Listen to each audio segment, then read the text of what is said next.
Hello guys, good morning, happy Wednesday. I'm here again outside, but my schedule today, I'm going to the Philippine Embassy, Abu Dhabi. I need to get some important document. I'm not going to my training today. I need to prioritize the document that I need in the embassy. Tomorrow I'm going back to training. This is my last week of local leave,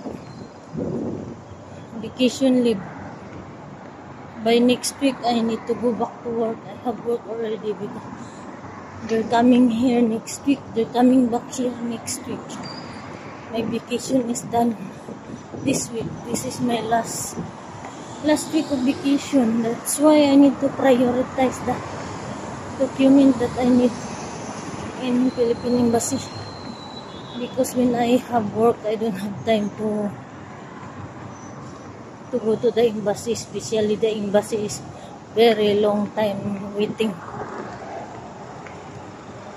You need to sit one day to process that whatever document you need in the embassy. This is